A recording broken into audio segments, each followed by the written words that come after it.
All right. I now call to order the May 4, 2020 Policy Committee meeting of the Belton Independent School District Board of Trustees.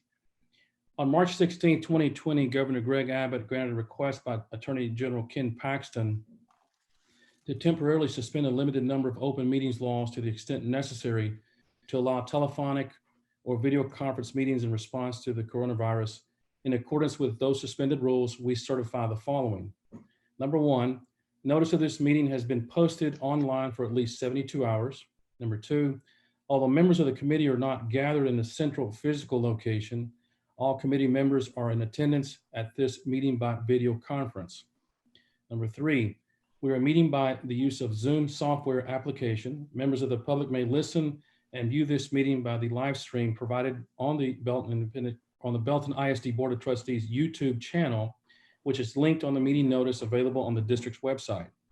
This software application allows for people to view and interact during the meeting. We apologize in advance for any unforeseeable difficulties and ask for your patience as we navigate unprecedented conditions. Number five, members of the public were provided instructions on the meeting notice for providing public comment to be read into the record during the public comment portion of the meeting.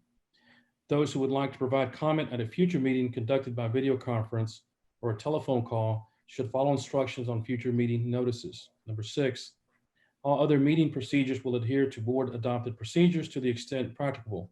Number seven, a video recording of this meeting is being made and will be available to the public at a later date. Number eight, questions about the suspended laws should be addressed to the Office of the Attorney General at 888-672-6787 or by email at toma@oag.texas.gov. As noted a moment ago, to comment on an item on the agenda for today's Policy Committee meeting, members of the public were instructed to submit their comments to be read into the record. Elizabeth, would you please read any comments that were received from members of the public? No comments were submitted. No comments. All right. Okay, and looking at our agenda for today, we'll go to item 3. And we're going to be talking about FNF regulation draft. Mike, I guess you're going to give us a presentation on that? Yes, sir. Okay. If you will recall, this is kind of a continuation of the discussion that we began back in January with this same policy committee. And at that time, we were talking about our random drug testing procedures and that we were in a period of study to determine whether we might like to include nicotine testing, more technically cotinine testing, in that random drug testing procedure and policy that we do. Kind of in the course of all that, I kind of have some historical context of FNF local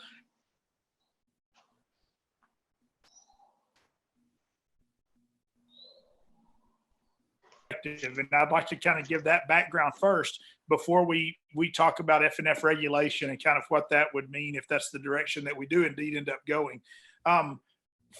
FNF local is the board adopted policy, and it is the policy that grants the district the board approved authority to conduct random drug testing. And so, and from accounts from 2008 until May of 2019, not only did FNF local include the board's decision to conduct random drug testing of extracurricular participants, but it also was actually the home of the actual policy and procedures of how we carried out those tests.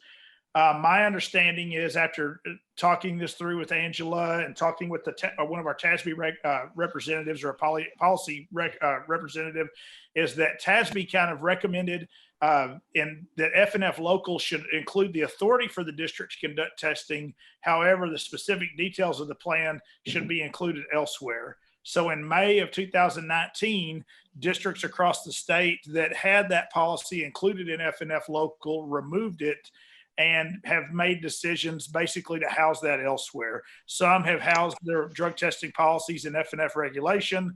Some have included in some type of administrative guideline type packet. and some have included even in handbooks and housed it in those types of things as well.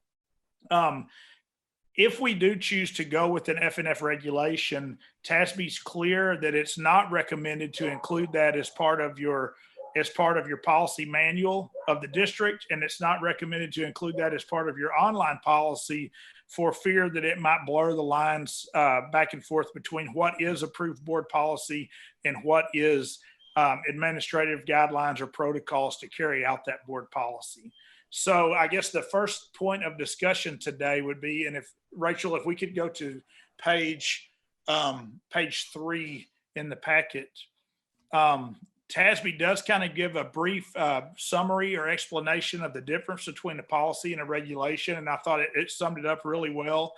Basically, a policy is a written guideline adopted by the board under which the school district operates, while a regulation would be based on district policies but left to the administrative discretion in both design and implementation.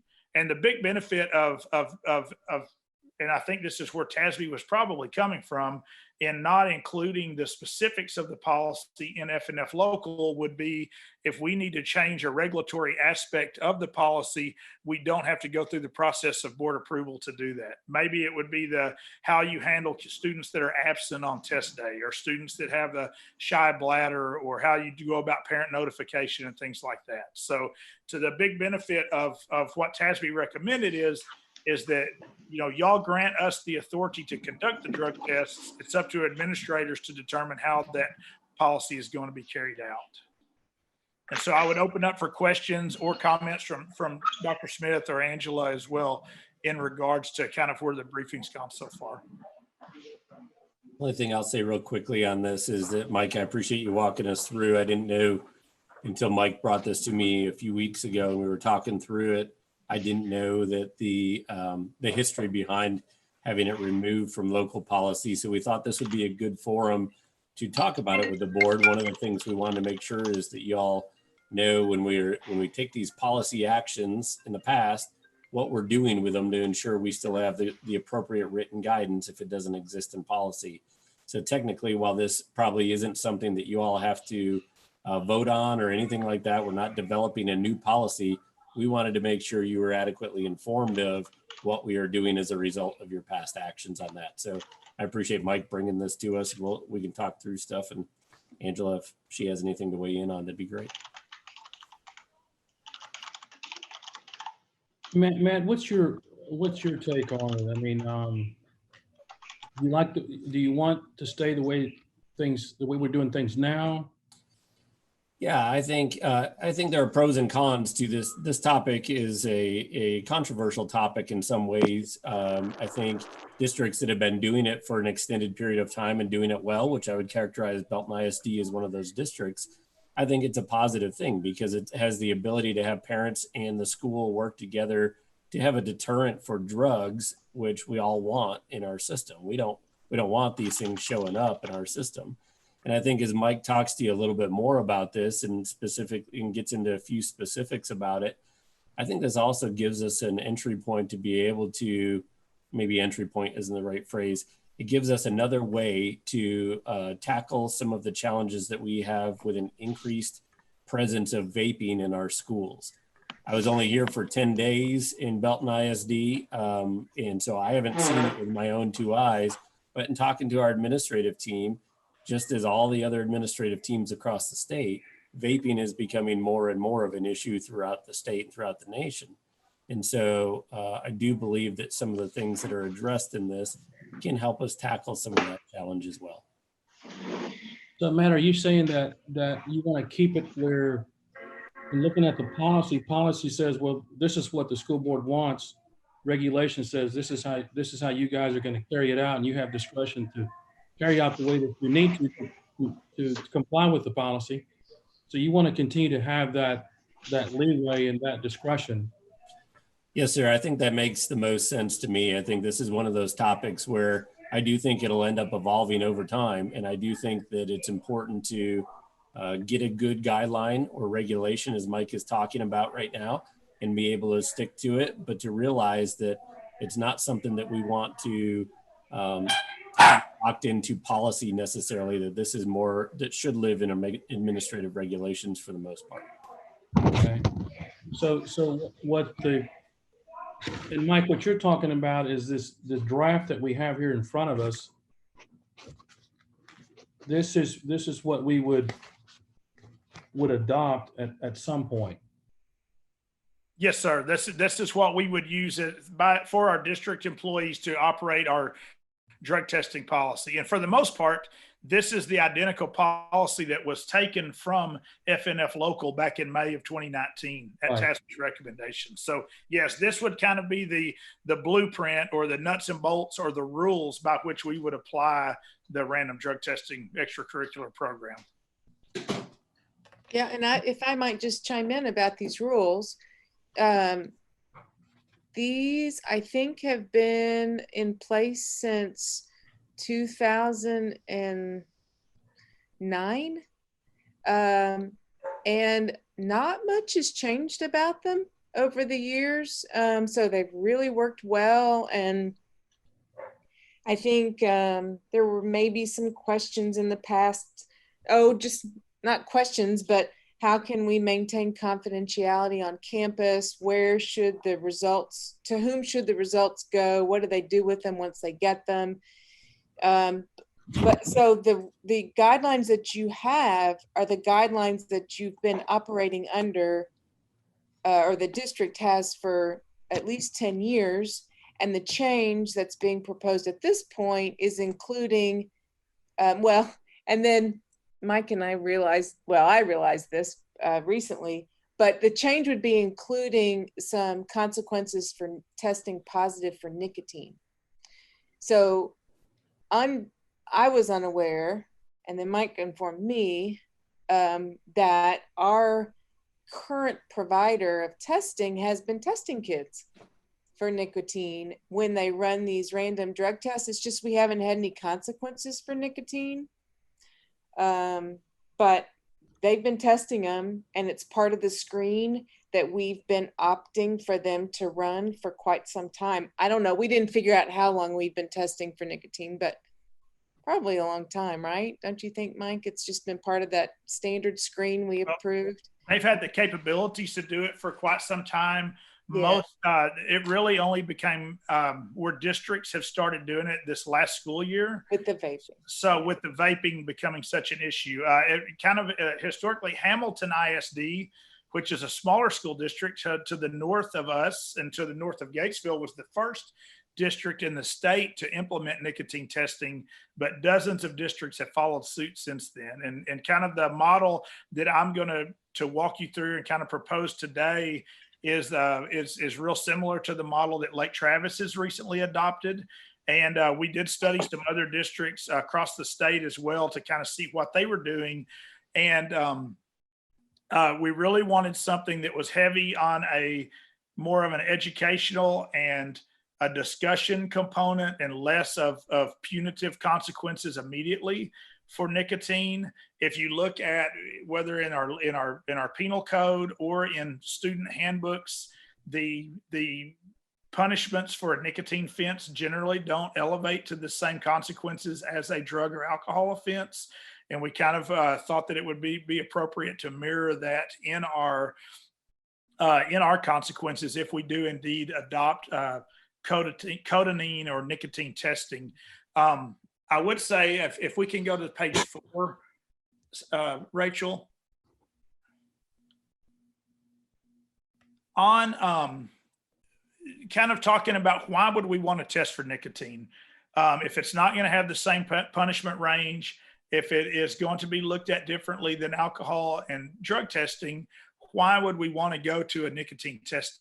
And I think that if you could look no further than on page 4, kind of the scope of our program and kind of the reasons why we do random drug testing, and generally when you have a set of rules and a set of consequences, the rules are known, the consequences are known, and if you break the rule, then you get the consequences.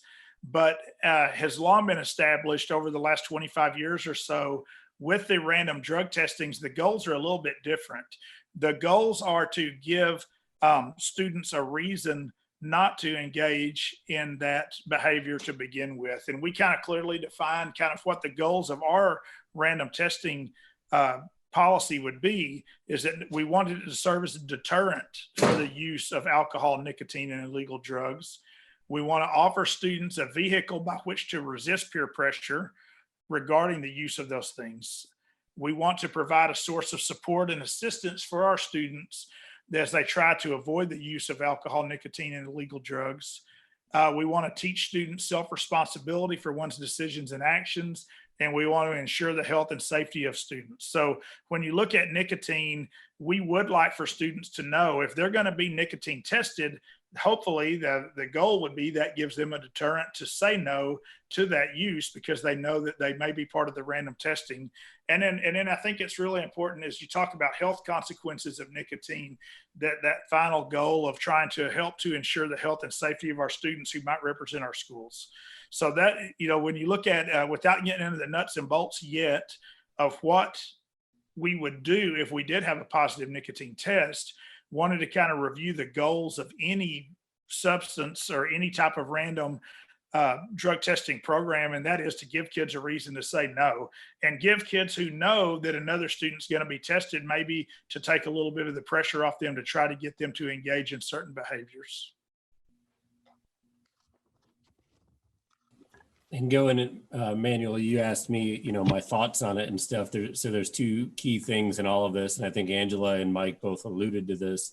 One is, I believe Belton's been doing this for a long time and has done things very well. And I'm not about changing that at all. I think this is more of formalizing it in a written form, that since it was taken out of policy.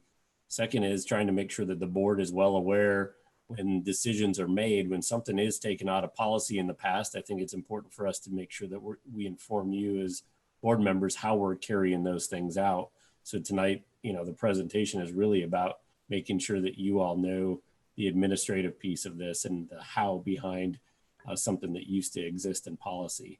And then the final piece of it is, in talking to Mike, I believe heavily in trying to make sure that we aren't overly punitive in these types of things, that we are about education and teaching kids the right choices to make and the safe choices to make. And I think that the guidelines that Mike has in place help us do that and not create an overly punitive system, but more so an educational system for our kids. So that's, yes, I am in support of what you see in front of you today, and I'll let Mike take it from there. Yeah, I would like to kind of walk you through the new component of what we're proposing. And we kind of got to this point, like I said, we've had a nicotine focus group that's been meeting for over a year now, looking at different avenues of prevention, education. With your support and your help, we were able to add the smart sensors in at the high school this spring. Unfortunately, I would have loved to have brought you a lot of data on how those have helped either curb or haven't curbed our vaping use at the high school. But with the closure, we didn't have a lot of time to gather a lot of succinct data on that. But if I could go to page 8, Rachel, I'll kind of talk you through what our stakeholders have came up with. And like I said, we did look at and reference different policies that schools across the state have put in with this last school year. Also met with directors of our extracurricular programs, our principals at our high school campuses, our health services team, our vaping focus, or our nicotine and vaping focus group, and also had some preliminary discussions with Dr. Battershell and with Dr. Smith, kind of what this would look like if we do decide to go the route of nicotine testing or cotinine testing. So here's what we came up with. Obviously, it wouldn't change anything about how we've always done our random results or our random selection process. The same random students who would normally be tested for drugs and alcohol will also just be part of the screening process. We will do a cotinine test as well. In the event that a student tests positive for his or her first positive test, we're going to have that student, or we would recommend that student come in, with their parents and with the administrator that's in charge of that program at their campus and with their coach or sponsor, and they have a discussion about nicotine use. The second component that would go along with the first offense is we would ask that student or require that student, if you will, to complete 10 hours of community service for a 501c3 nonprofit that approved by their coach or director. And the student would have 30 days to get that 10 hours of community service completed and to be eligible to return, or there would be no suspension. So they would be eligible to participate during that 30-day period. But at the end of the 30 days, they would have to have their completion of community service turned into their coach. And so those would be the only two consequences for a first offense, would be a conference with their parent and their coach and the administrator and 10 hours of community service. So in the event that that same student had a second cotinine offense or a second positive result, then they would meet once again with the principal or the administrator at that campus, the student's parent, and the coach or sponsor. The student would now be given 20 hours of community service, which he or she would have 45 days to complete. And the student would also be responsible for taking a online nicotine education class at the district's approval. And we're already starting to work through a list of some approved classes. There's some sister districts and that are doing some things with online educational components. And there's also some great resources through the Texas School Safety Center as far as online educational components for nicotine education. And then we would also, at this point, that student would be expected to be up for retesting for a period of 3 months. So however many random tests we did for the 3 months after that second positive, the student would be tested again. And that's kind of aligns with what we do with our drug and alcohol for a positive result. So that the second offense gets a little more, it's still not punitive. We're not suspending the kid. We're not removing them from athletics, but we're increasing the educational component. We're increasing the community service component. They know they're going to be tested however many times we test in the next 3 months, and they have to sit down and have another meeting with their coach, sponsor, and parent to discuss the issues that they may have with nicotine. And so then we would move, once a second offense came, then that would put the student in what we call subsequent offenses. Unlike alcohol or drug testing, we do not have a removal component for a third positive. So we would say subsequent positives at that point. We would add it with each subsequent offense. We would once again bring the student in to meet with their coach, sponsor, and administrator. At this point, the suspension would be warranted. So we would suspend that student beginning for 7 consecutive calendar days following the notification or following the conference. We would increase that student's community service by 10 more hours for each subsequent failure. So at this point, the student would be required to complete 30 hours of community service. They would have 90 days to get that done. And then the student would be available for or required for retesting for a period of 6 school months following the third or subsequent positive result. So the consequences with a third result do get a little more serious than with the first two. But once again, our goal throughout this process would be to give kids a reason not to partake in that activity to begin with, knowing that we will be testing for that substance. So I guess I would turn it over to questions, comments. We wanted to find a balance here with educational component, a community service component, and just a reason for kids maybe to say no. I don't think I have any issues with the consequences of a positive nicotine test. Rosie, you and Chris have any comments about that?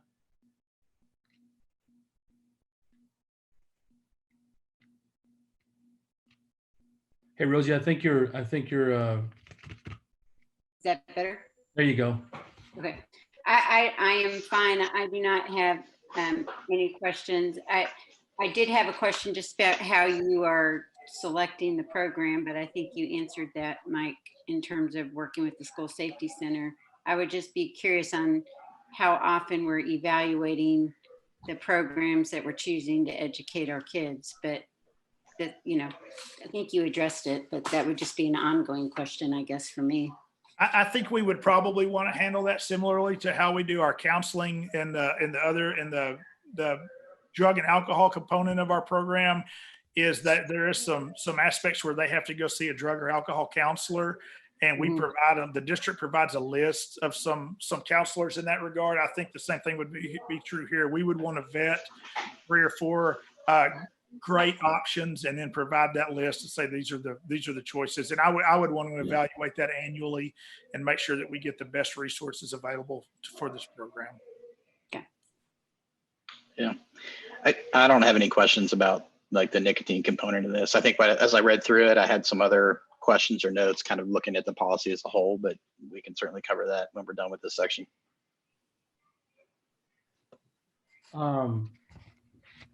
Mike, I think I may have a question or two, just like Chris did about the other parts of it. Chris, you want to go ahead and ask your question? Yeah, so I think you're going to lose the video on me for a second because it looks like when I pull up my notes, you guys lose me. So can you still hear me? I can hear you, yes. Okay. All right. So I'm looking at, let's see, what is this? It looks like page 5. Okay, so I'm looking at use of results. So positive drug test results shall not be used to impose disciplinary sanctions or academic penalties. Nevertheless, nothing in this policy shall limit or affect the application of state law. So in some cases, like a positive drug test actually would indicate a violation of state law, right? So just help me understand our application and usage of this section here. Okay, do y'all want me to take that one? Yes, sir.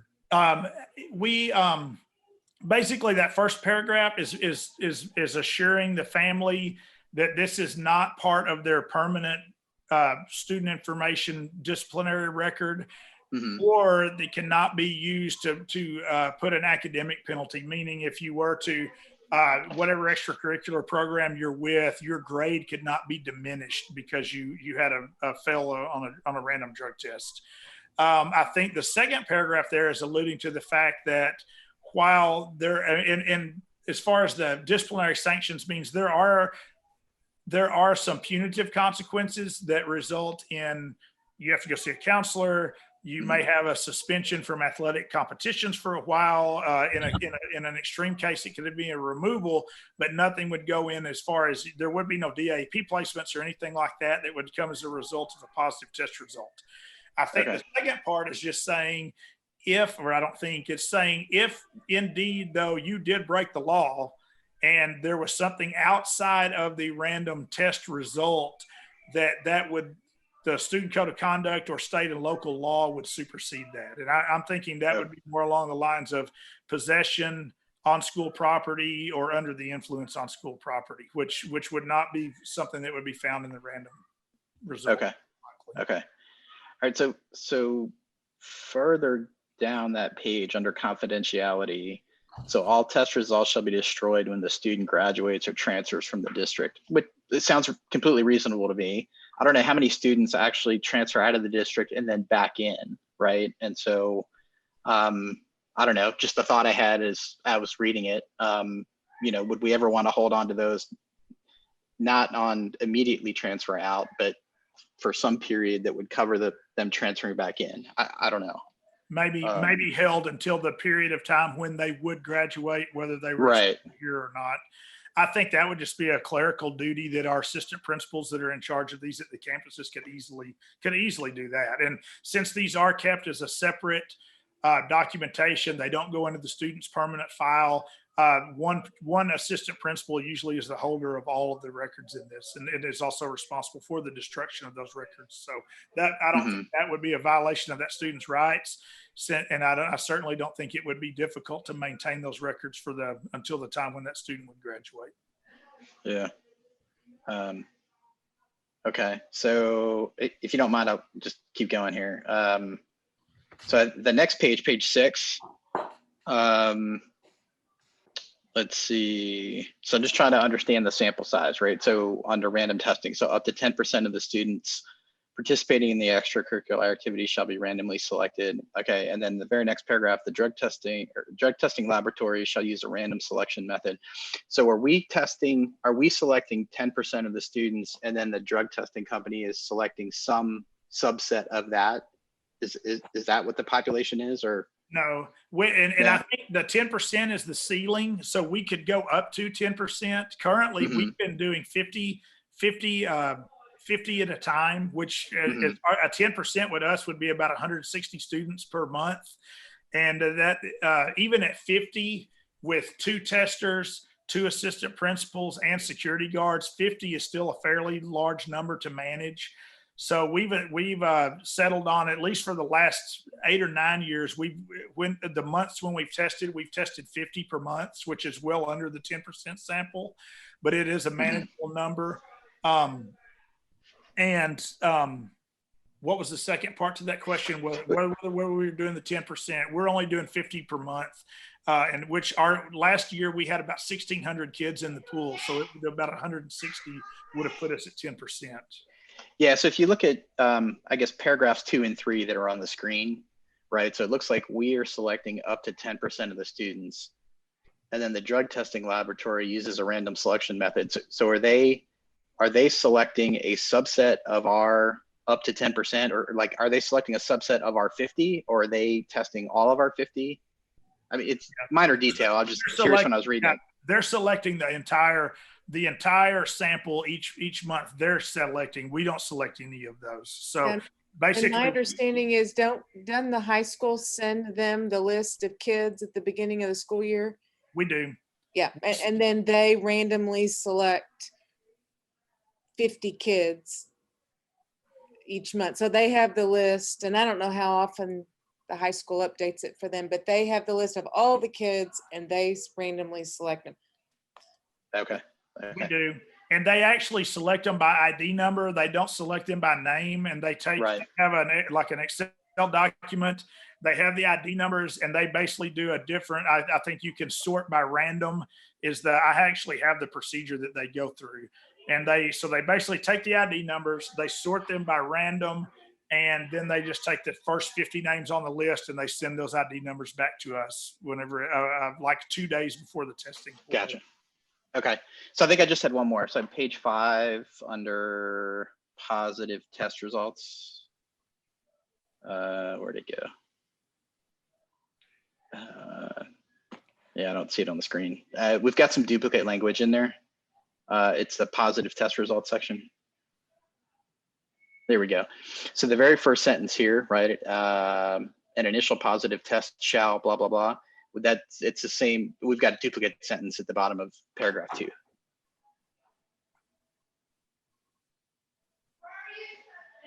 Oh, okay. Yes. Yeah. So, okay. Yeah. And then just from a clarification standpoint, right? So if this turns into a regulation, which basically means it's the administration's implementation of the policy, what is the board's role in voting or approving this? Like, how does that actually work mechanically? I mean, I would assume because it's your implementation, we don't necessarily have to do anything about that. That is correct. Yeah, we don't. Okay. When it comes to regulations, we wouldn't have you approve a regulation. This is an administrative practice that we are doing. What we're trying to do in this one, and we wouldn't bring all regulations to you in the same format, but we thought this was an important one because it used to live in policy, and we wanted to inform you of what we were thinking moving forward on this. But this would not be something we would be bringing to you for approval. Okay, no, that makes sense. Okay, I'm good. Thank you. Can I ask just one clarification question? Back on confidentiality, and please don't hear this as I want anything to follow a child or get a child in trouble. But let's say that we have a student athlete that tests positive for marijuana, and let's say that they then move to a new district and we knew that they tested positive for marijuana and now they're playing for that district and somebody gets harmed, I mean, is there a reason why we're not letting the other district know that there was a positive test? Are we liable in any way, or is there concern for the students' safety in any of that? I think I'm more concerned about safety, actually. I can speak to that one, and I can kind of tell you from my athletic background how that process generally works out. Number one is it's kind of in the spirit of having a program that is meant as a deterrent. I think just my history with drug testing, and I've been involved with it since 1999 was the first year that I was involved in a program that did it. It was the assurance to the kid that, we're going to have consequences for this, but these are not going to be consequences that will follow you around forever. However, when a student moves to a new school, they have to send back paperwork, UIL paperwork called the previous athletic participation form.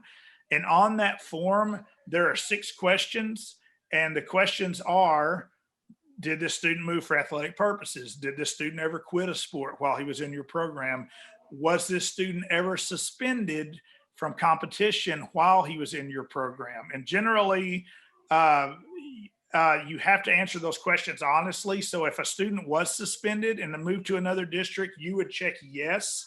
And then you would put something to the effect of violation of team policy, violation of team rules, where basically that would be a red flag where the coaches at the new school would need to ask that student, hey, what happened? Why were you suspended at your previous school? Something along those lines. Okay, so there's a means for safety there. That was my only concern. It was much more student safety. Or if you had a student that was at the 3rd offense and was removed from your athletic program, the questions actually get specifically, would this student be prohibited from participating in your program if he had not moved? And that's where the integrity of the coach filling it out honestly would let that new school know, yeah, we had some problems and this kid wouldn't be allowed to be in athletics if he were still here. So. Okay, thank you. Thanks for clarifying that. Mike, on page 7, I think that's wrong. There's an indication, I believe, on page 5 that the testing laboratory does not release the drug test. And I know the school district, let's say a kid graduates, school district destroys those records. Do we know if the laboratory destroys those records? They do. Okay. Is that something we have an agreement with them, or is that something they just do? I don't know. Well, yeah, we probably could get this put in and just I'll take a 1-sentence statement about when the drug testing company, what their retention schedule is and when they destroy their records. But that's definitely not in their best interest to keep records around from students that are no longer in the program. So I could get clarification on that, and we can talk when we talk about retention or destruction of records. We can make sure and include what the company does as well. Okay. I guess it just needs to be in line with what we're doing. Yes. Okay. And going to page 4, distribution of policy. The district shall provide each parent and student in grades 7 through 12 a copy of the random drug testing policy and consent form at the beginning of each school year. And that's for all grades 7 through 12. But at the top, we only require random drug testing of any student in grades 9 through 12. Right. So why is it that we get them to sign a consent form if the policy does not indicate that a 7th or 8th grader is going to get tested? The reason why our procedurals are 7 through 12 is because that's what FNF local says 7 through 12. So okay. Historically, I've been here since 2007. And I don't believe we've ever tested middle school students during that period, but policy says we could test 7 through. The board has given us permission to test 7 through 12. We've just only tested 9 through 12 as part of practice. Okay. All right. So to answer how that policy goes out, that's part of the extracurricular paperwork that all students must fill out prior to the beginning of school. So that's just one of all those of you that have had students go through programs of extracurriculars. all those forms that are required by the UIL and the medical history form and the physical form. One of the local forms is a parent and student signature saying that they will participate in the district's random extracurricular drug testing program. I see. Okay. And then my last question deals with the orientation meetings. The first sentence said the district shall conduct meetings with parents and interested student participants each year prior to the beginning of the drug testing program. And in the going down, let's see, the fourth paragraph says parent attendance at the orientation meeting is recommended but not mandatory. So if the district, if we have to meet with the parents at orientation, then, and if a parent doesn't have to come to orientation, then how are we going to comply with our own policy if a parent doesn't want to show up? Well, the student attendance is mandatory. So how we handle that is during the first week of school, or if it's an activity that starts prior to school starting, their coach has a meeting where they go through the orientation. How do you want to say it? It's a PowerPoint. So they go through the orientation presentation. Generally one of the campus administrators offers that same orientation at open house. And when parents are at open house, they can come sit. So that's where the part about the parent being mandatory. So we do conduct meetings with the students at the extracurricular level. And then with the parents, it's conducted at open house, generally at the high school or at the 9. Okay. All right, Rosie, you and Chris have anything else? Nope. Matt, anything else that we need to discuss on this particular issue? Not on this one. We appreciate you weighing in on this. Again, this is an interesting one. We want to use this policy committee to be talking about these types of things. This is a good example. And Chris's question was great earlier about what's the action that you need from us. We don't need a board action, but what we do need is great minds and good questions. And so we appreciate your thoughtful dialogue about these things. And we know that that helps us make things better. So thanks for your time tonight on it. Mike, anything else?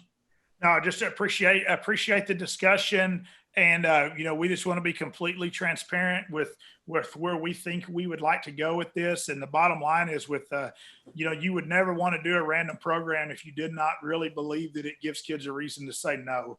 And that's kind of the component of the nicotine is we know it's a struggle. We know it's our young people in some instances are in crisis with this. And we would like to give, one more tool and a way to maybe help them out of that if we can. Well, thank you, Mike. Good job on this. Can I ask one more thing? I'm sorry, Manuel. No, go ahead. So I think at the beginning you said, we've potentially been doing the nicotine screening, but not necessarily doing anything with that information. Do we have the ability to go back and kind of look at the samples again randomly, right? Without and just kind of understanding what percentage of the population potentially falls into that category today? I mean, is that something we would do? I don't have enough data to give you anything definitive on that. That was one of the discussions in our January meeting was right to have kind of a focus group this spring. We were able to do it at the February tests, but since the school closed, we didn't get to do March or April. So I can tell you the total in the February test was very minimal. It was less than 5%. So okay. And Mike, along the same lines, do we have any idea how well of a deterrent the program has been? How good is it working? I mean, is it really deterring kids from? I think it may be. I mean, we test about 300 kids a year. And I believe this year we ended up doing about 200 tests this year because we didn't get to do our last 2 tests. And I mean, we probably, I didn't bring the exact data in, but I mean, we typically out of 50 kids, we generally have two or three issues that we have to work through. So, I mean, I would like to think that it does. I think kids know that they're going to be tested. Yes. We do a good job making sure they understand not only that they're going to be, why we do it, and then also what the consequences are going to be. So I don't know. That's kind of hard to gain data on. I know that I know that we probably have fewer, my estimate, we have fewer using and making those choices than we would if we did not have a program in Right, place. okay. All right, Do thank we you, know what sir. our relapse rate is on any of these kiddos? Do we need to be concerned about that? We do occasionally have kids. We do generally have kids that come back with a second result. I would say no more than 1 to 2 per year has been my experience. Pretty low. It's pretty low. Yes, Mhm. ma'am. But to that point, I'll jump in real quick, and I think it goes to Manuel's question and your comment there, Rosie.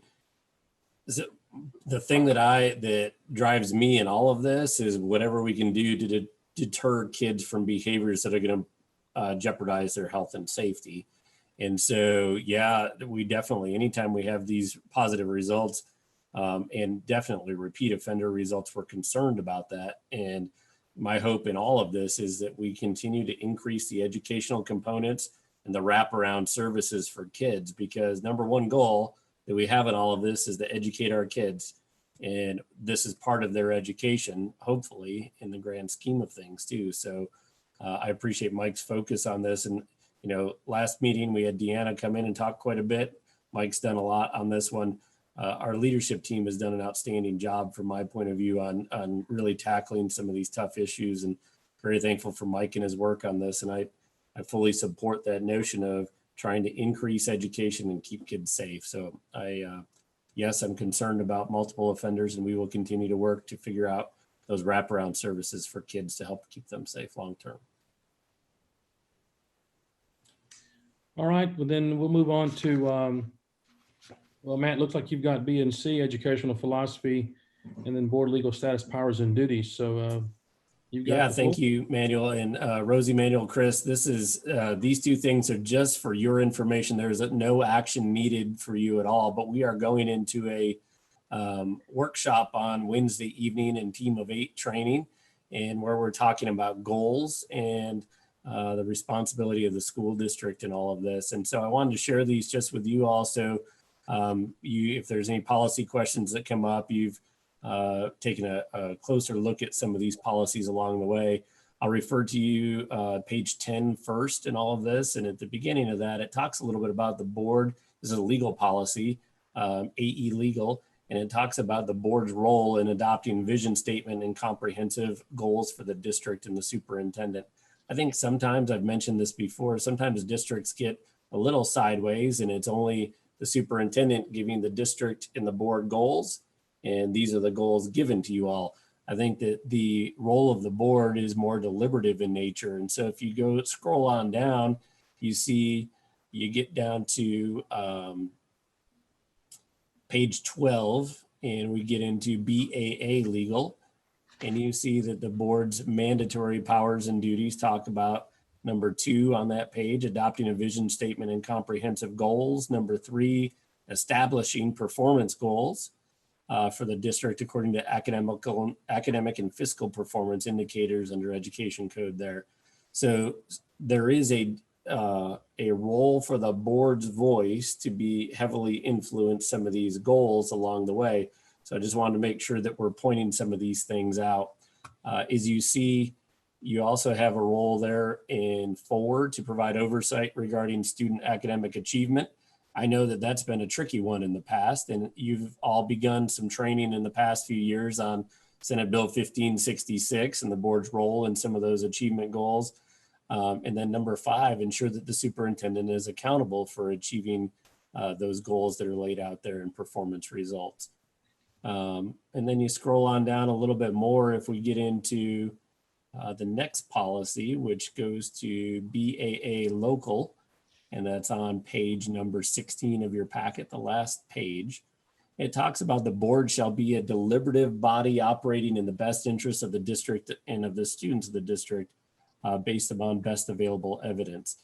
And so that idea of a deliberative body and getting into good, honest, open discussions about things like goals and the direction of the district is really what we're trying to achieve with our first meeting with the TASB consultant coming up here on Wednesday evening.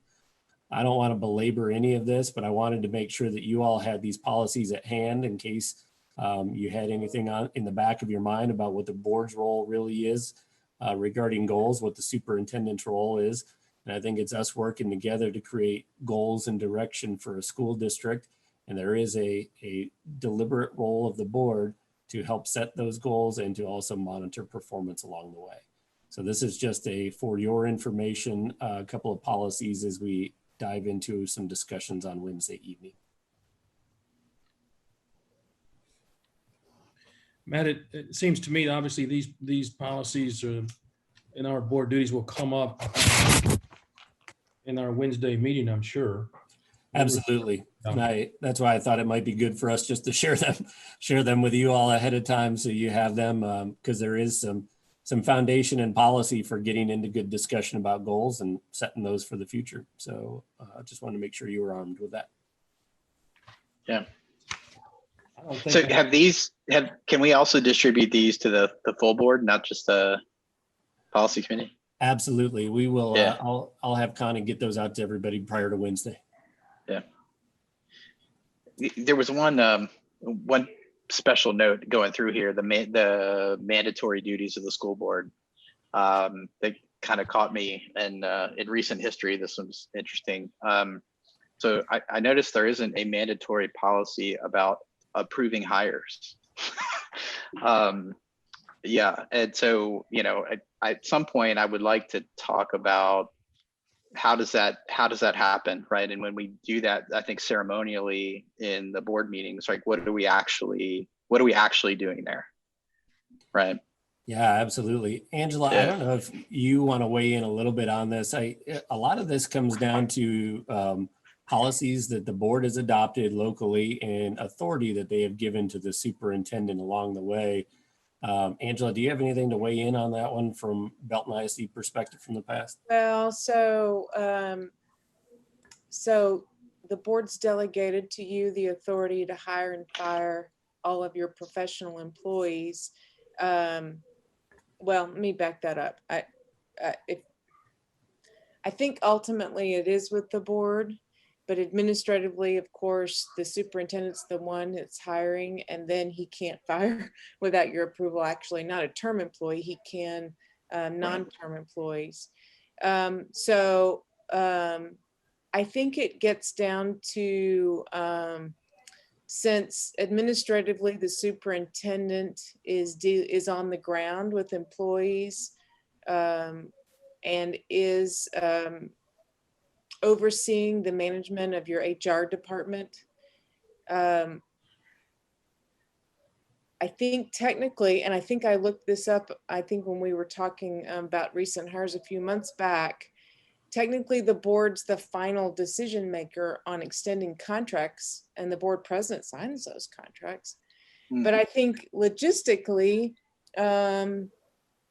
the board has to rely on the superintendent for that level of work. And when the board begins to dip in certain cases to getting into why the superintendent is recommending particular people and then making a decision about, let's say, hire a particular person or not, it really should be your relationship with the superintendent as opposed to you making a hiring decision about someone the superintendent's recommending, because y'all don't have the, and very quickly that becomes a board that's micromanaging the hiring of a superintendent. And with a district this size, it's just impossible to do. And so then it becomes just, it's a relationship with the board and the superintendent. And as the superintendent's sharing those recommendations with you, if are some concerns about particular recommendations, that is something for the board to discuss with the superintendents during his evaluation. And we've had some concerns about this or that, and then they become broader issues that the board will just want to work with the superintendent about, because otherwise it puts you all in a really tricky position. You get much more down into the management of HR then you think you're stopped in the grocery store now. Oh, hey, Right, don't right. get me wrong. I didn't ask this because I want to approve everybody, right? I mean, Yeah, I so think it's, yeah. yeah, I mean, y'all, ultimately, it's the board president's signature on those contracts. Yeah. Okay. And I think that to the extent the superintendent is, how much the superintendent's sharing with you about maybe some significant hires, that's something that you and the superintendent can work out along the way and make sure y'all feel comfortable. That's something for you and Matt, to kind of work out as y'all work together going forward so that you're comfortable with the recommendation. So you don't ever feel like the recommendation's coming at you broadsided. Yep. And that may be more than, Matt, you wanted me to wax on about, but I think that you do ultimately, the board ultimately is the signatory on those contracts. But logistics are that you have a job, and that's what you hired Matt to do. Right. Yeah. Okay. The only thing I'll say, yeah, I appreciate that, Angela. And I think one of the things that I want to be able to do over the next year, and it's tricky timing because of this COVID stuff, and it didn't start out the way I was hoping on this. The reason I say it like that is I think it would be good for us when we have the opportunity to work as a team of 8 and to dive into some of these discussions, is to be able to talk about those things that the board is legally required to do and that are priorities for this board, so that we are presenting you that information and that you're able to discuss and deliberate about the information, one, that you're legally required to do, and 2, that is most important to our school district. Sometimes we get in the habit of just bringing you information because that's the way we've always done it. And there's the same thing in any other district I've been in. But sometimes we don't have to actually even bring you the information and that takes up meeting time when it might be better spent focused on other priorities of the board. So I think this goals discussion helps us start to lay a foundation for being able to say, what is most important for the board to be spending their time on and discussing, and how do you want that information from the superintendent and the administrative staff? And then we can get into some agreements about that. Yeah, and that's really key, isn't it? What you just said, that last sentence, how you want that information delivered. And, at what level do you want the superintendent, at how early do you want the superintendent giving you information about what category, whether it's just principals or is it principals and directors, or, what I'm saying? So that's the relationship that the board and the soup have. And that's, how. So that y'all don't feel like, and he isn't aware of what your expectations are about how much information y'all want and how soon. Angela, I think that's a great explanation. And I think you're talking about not only how, but when. Yes, exactly. When you want the information. Yeah. And Chris, let me see if I think I know where your question was going. When we're talking about hires, if there's an instance where, let's say it's a district-wide hiring, for example, I don't know, like a coach, for example, athletic director, head football coach, whatever. If you have a situation where it's presented to the board where the coach and the family are there, and we're simply approving that versus where we've actually had some participation in making that selection, where we at least express what the board's desires are as a whole. I mean, is that what you're talking about? In other words, when you say, what are we doing? Are we just rubber stamping that? Is that what you're talking about? I mean, I just wanted to get to the point. Look, we've got an amazing team, right? I think we did a great job bringing in Dr. Smith. I think we've got a great team underneath Dr. Smith. And I've got trust in that team. I know we've all got trust in that team, that if, a hire that comes forward from them, is somebody that they want to bring on the team, like, I'm behind it. Right. I mean, not participating in the interviews, I don't have any basis to not trust the team. Sure. Right. And so I guess my only point is maybe just to share that. Right. I mean, I'm going to defer to the experts. And so when those things come to us, I love to see it. Right. Because I love welcoming new folks into the district, the new APs, the new principals, new central admin, whatever the case may be. Like I love doing that, but really just more ceremonially, right? Because Yes. I trust the team that made the recommendation. Yeah, and I think what Angela's saying makes sense in that, we've obviously delegated that authority to the administrative Mhm. team. And with a district of this size, it would be very difficult, if not impossible, to get in a situation where we're actually trying to micromanage things. But at the same time, though, in terms of getting information to us maybe sooner than later, to me would probably be helpful, I think, Matt. I agree with you. I think I'll weigh in real quick. I can't speak. I don't know how things have been done in the past. And so I'll just tell you experiences that I've had in former districts. I think when you get to certain positions in the school district, it's important to inform the board of the process and the selection that you're making and do it prior to the actual action taking place in a board meeting. So the way I would see that playing out in Belton is that, let's say, for example, we hire a district level administrator that's on the executive team. I would probably want to make sure that I'm calling the board members and letting you know, here's the process that we used. Here's what we're thinking. This is the direction I'd like to go. And so you all have that information ahead of time prior to the actual board meeting. Where I worry about things, and this is not saying that it happens this way in Belton. I honestly haven't been here long enough to know. I worry about things when I see districts just give you a 200-page packet of information at the board meeting just a couple of days before the board meeting and expect you to vote and say yes on everything. And I think we have to set up systems where you are getting the right information as board members at the right time so you can make good decisions along the way. In the case of those district level type hires, I feel that's one of those things where I'd give you a call if we're going forward on something and saying, here's what we want to do, here's the why behind it, and then you have that information prior to getting that 200-page packet. And I do feel like sometimes districts get into, and I saw this in Oregon, and I've seen it in Texas as well. You see districts get into this habit where we are giving you so much information as board members that it's hard to cull through all of it to actually prep for a decision-making meeting where you're actually asked to make some key decisions. So my job, I feel like this spring and over the next year, is to continually help to refine our systems of communication so that as board members, you're not getting all of the info all the time, but you're getting the right information that informs you in your role as a trustee. And I think that we've got, as any district I've ever been in, we've probably got work to do in that area, and we will be picking your brain to work on that.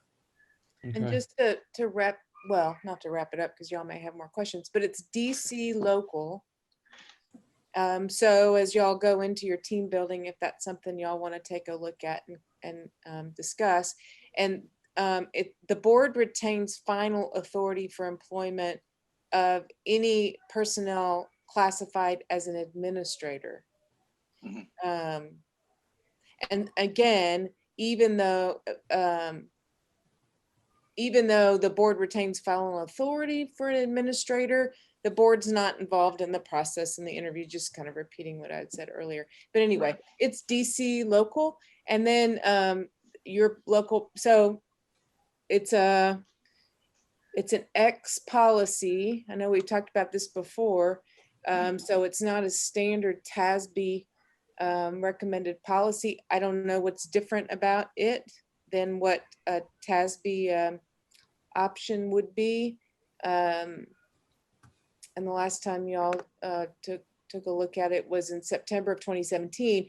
And actually, I think that was the time, I think up until 2017, the board retained final authority on all professional staff. And because of the size of the district, I think that's when and why that was changed, but I could be wrong. So anyway, DC local.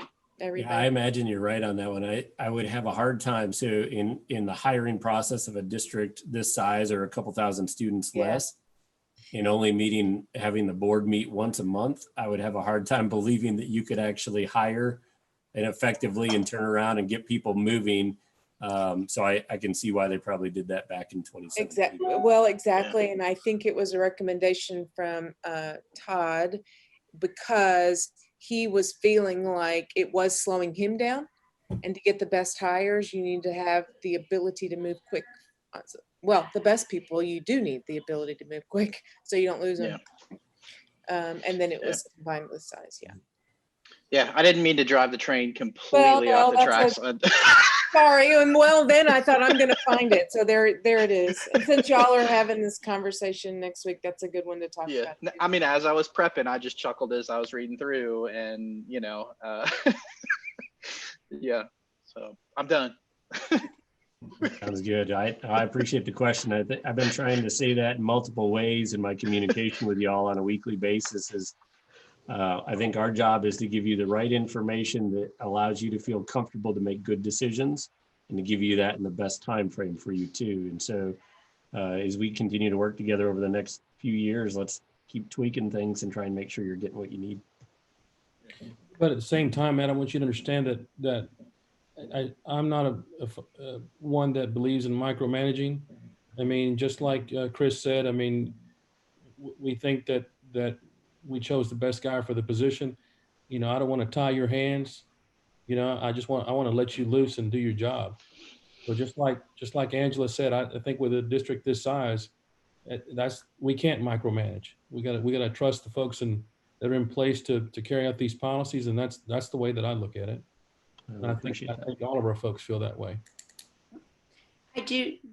Micromanagement has come up a couple times. So I'm going to switch the topic just slightly, if that's okay, Chris. And that is Senate Bill 1566 has micromanagement written all over it. So it would be my hope that, I don't know if it's going to be this Wednesday or at some point, that we get some guidance on exactly what that means for a board member. I mean, the training is detailed. So yeah, definitely. I think we'll get into a good discussion about that Wednesday night. And I'll be honest with you. So I was certified as a TEA trainer for Senate Bill 1566. And in my former district, I provided that training to the Board of Trustees.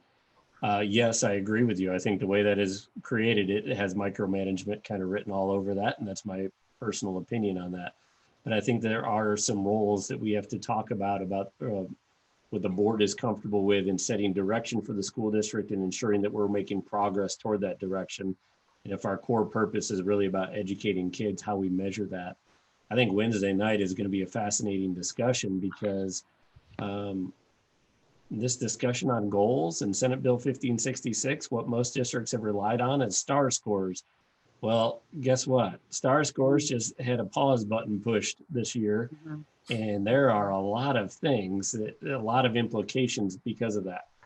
And I will be honest, I know I'm on camera and on recording on this. I think it's great that we had that pause button pushed, because I think that makes us really get down to the heart of how do we measure progress on students academically other than STAR? Because STAR is not the end all be all for our students. It is one piece of data. So how are we really trying to see how we're helping students progress and learn through our system?